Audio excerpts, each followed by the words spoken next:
introduced at the start, and since it is his time, it's understood. So feel free to just ask straight away. Senator Steele. Correct me if I'm wrong, because I'm terrible memory, but I want to say last year when we talked about budgets that we thought the Daily Nebraskan was no longer going to be on the Daily Nebraskan after last year. So why was the decision made to keep it on the Daily Nebraskan budget? Well, primarily because it goes, it's kind of interesting how things work out actually.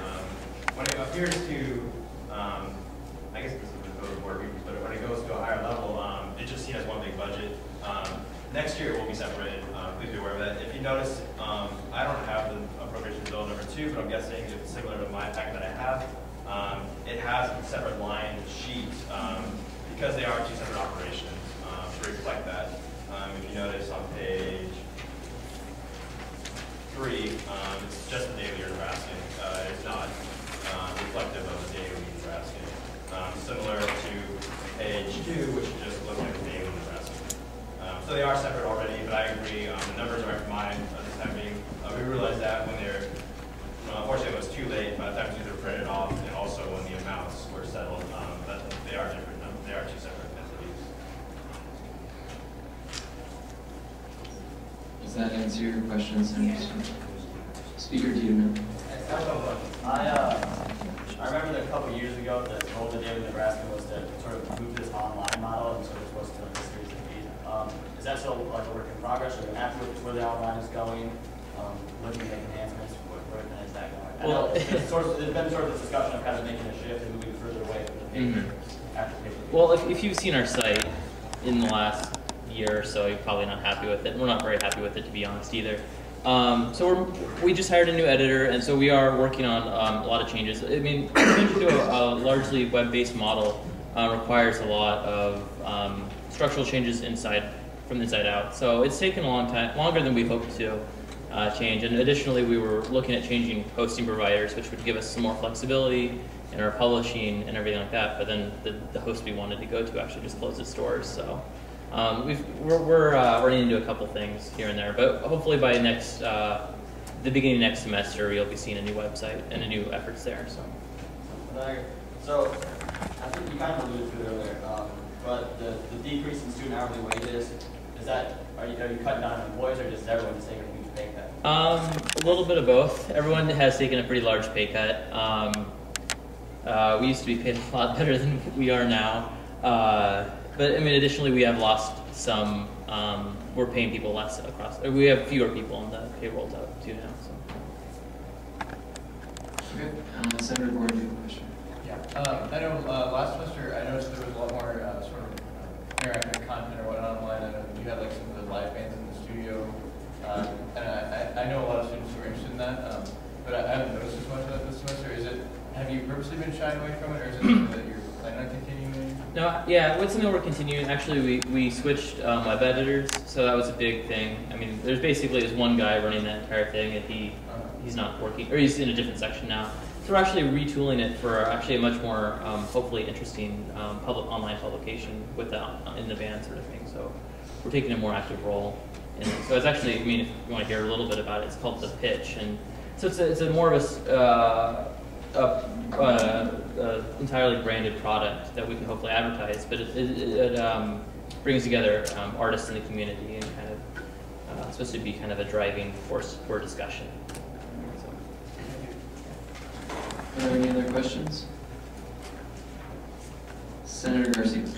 Matt, I'm just curious, have you seen an increase in hits of the website since last year and less paper being picked up, or like what's the actually compared to last time? Our click rate has gone down by about 2,000 a day, where we used to hit around 6,000 to 7,000. Right now we're hitting about 5,000.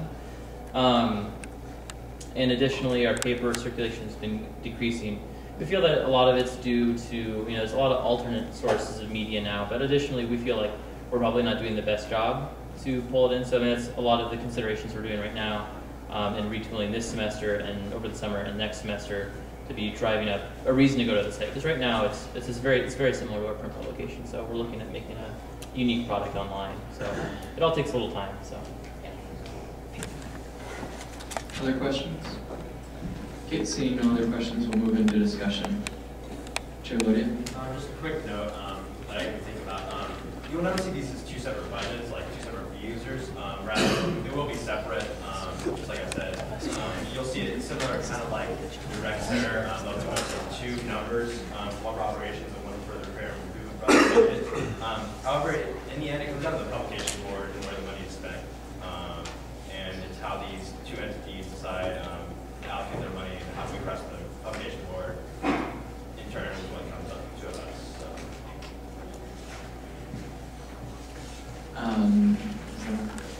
Senator Barber, Senator James. Kind of a side comment about the advertising. I know with me and you and subcommittee and all, the online advertising is actually cheaper than the print advertising for people, buying advertising. So therefore, by shifting to more of an online version, you're going to get less revenue from for your advertising budget. So that's something to consider too. Shifting more to online will actually increase their advertising revenue. And also, I know, like with me, with you guys too, something that you talked about was getting on Twitter, different things to try and get more of the social medias as part of your DMN and future plan. So that is something that they are considering more going into. The other social medias that are more popular to you as college students that hopefully draw more people to their website and increase their hits.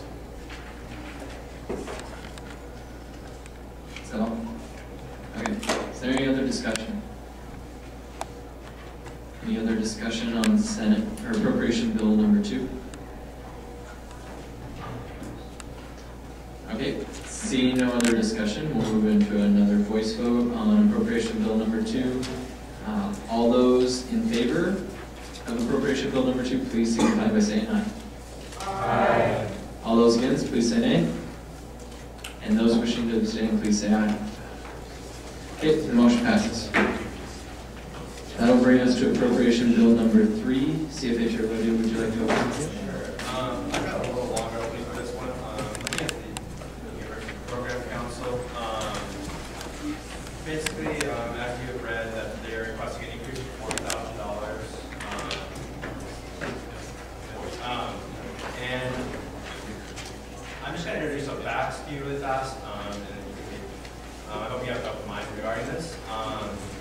And looking at the committee or the council itself, I think this budget would be very beneficial, not only them, but students as well. First of all, give the students currently on the council the opportunity to work with higher echelon of talent that we haven't been able to afford as of late due to how ludicrous, per se, some of the industry happens to be. We currently lack programming for larger crowds. Even though we can afford to bring in some acts, we cannot afford the venue for certain acts. This is key. Some of you might say, why don't we have outdoor concerts? The problem is that we have access to a contingency, which is roughly $50,000, I would say. And okay, do better. So $60,000. The problem with what's great about the UPC is that they're wise in how they use a contingency. They're only going to use it if they know they can make it back. And with that said, they have to charge in order to make this money back. Well, if we have an outdoor concert, we can't really charge for a concert, an outdoor program in general. With that said, we're unable to use that money, so we're unable to get even better talent, and we're still facing the problem with bring in the people we want to bring in. This programming increase will allow for programs to be held at the Pershing Center, which in my opinion would show, it's not going to be a fee increase that will put us over the edge in terms of talent-wise.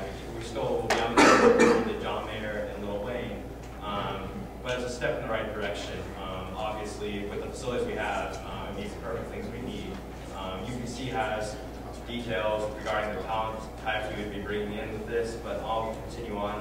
Was saying that even with this increase, we're still paling in funding compared to our other Big 12 peers. They have far larger budgets, so please do not feel that this is a overwhelming number.